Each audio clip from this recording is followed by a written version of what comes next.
sait qu'ici, on n'a pas de forme. D'accord? Donc, une petite compète, ça. Donc, quand on compète, on est obligé de se doper, nous, on ne veut pas se doper. Voilà, c'est pour ça qu'on fait ça. Vous avez vu ça? Donc, là, il y a un des trucs, parfois, vous êtes un peu trop speed. Prenez le temps d'aller reprendre vos crochets intérieurs. D'accord? Prenez ce temps-là. Ça, c'est une configuration en MMA qu'on n'a pas. Clairement. Qui n'existe pas. Personne ne viendra en... Non, mais même en butterfly comme ça. Ah oui. Dès qu'il va être là, moi, logiquement, si je suis sur une phase de MMA, je vais faire ah ouais, d'accord, ok. Voilà. C'est vachement plus simple la vie. Hein.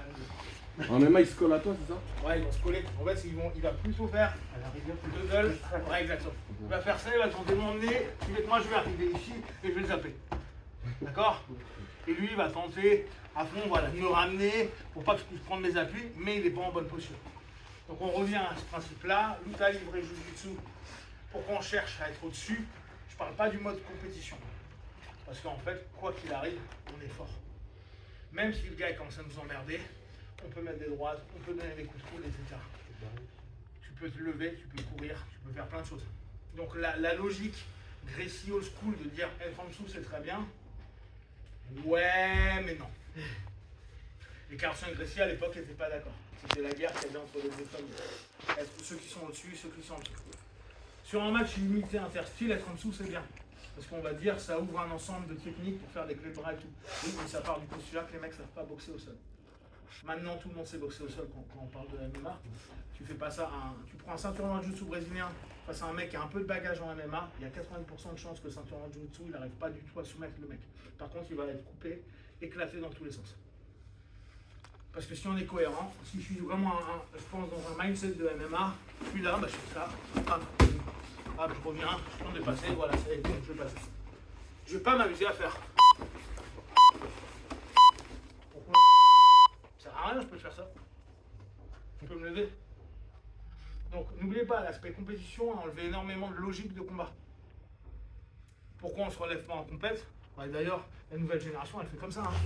Elle ne va pas être là, hein. Elle va être ici, elle va être là, boum, elle va travailler ici. Hein. Donc, sur une logique où il y a des frappes, c'est pas une configuration qui existe. Ou vraiment un niveau qui n'est pas très élevé. Allez, on prend un terme, je reviens, je push, je reviens, je suis ici. Donc, pour les plus avancés, vous commencez à faire over-under. Je peux juste passer et revenir là. D'accord? C'est pareil. C'est un peu différent. Celle-ci, elle passe. Vraiment chercher le contrôle de la hanche. Je peux même prendre le pied quand il est plié là. Je reviens, je monte, je passe. D'accord? Tu mets ton poids sur ton épaule droite là. Je mets mon poids sur l'épaule droite. C'est sûr, il y a qui Ouais, vont rentrer. mais parce que là, il est inactif.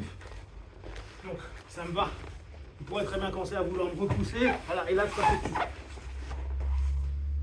Over-under, c'est vraiment un travail gauche-droite. Donc, pour les juniors, on est arrivé là, on est arrivé là. N'oubliez pas, n'hésitez pas à faire ce mouvement-là.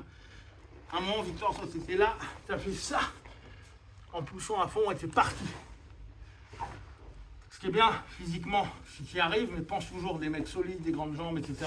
Vaut mieux que tu mettes une cale là. Là, tu n'as plus besoin de t'en occuper, tu n'as plus qu'à poser. Donc, ici, boum, pose. Bon, là, il ne veut pas que je remonte, c'est pas grave. Je vais poser mon genou, je passe. Je passe. Là, mon but, c'est vraiment aller haut. Ça, c'est haut. Ok? Pourquoi? Si là, il bump, bah ça marche pas. Je peux pas bouger devant. Exactement. Bon, là, en plus, je t'embête un peu. Mais regardez, quand je suis ici, je suis là. Qu'on le veuille ou non, c'est chiant. Pourquoi, traditionnellement, on mettait les crochets?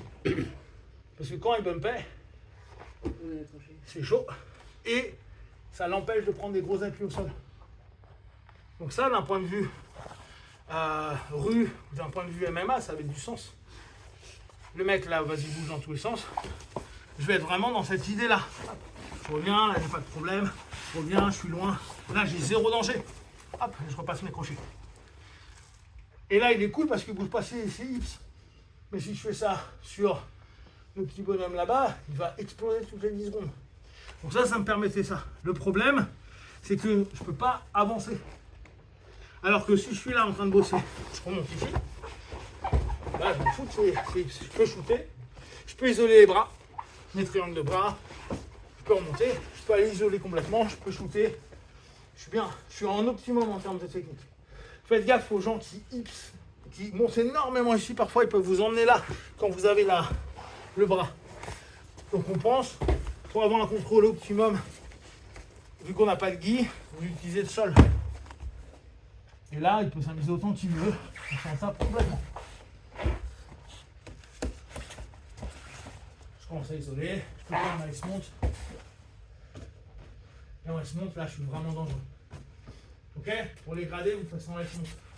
Ok? En double under ou en over under Vous pouvez faire l'un ou l'autre.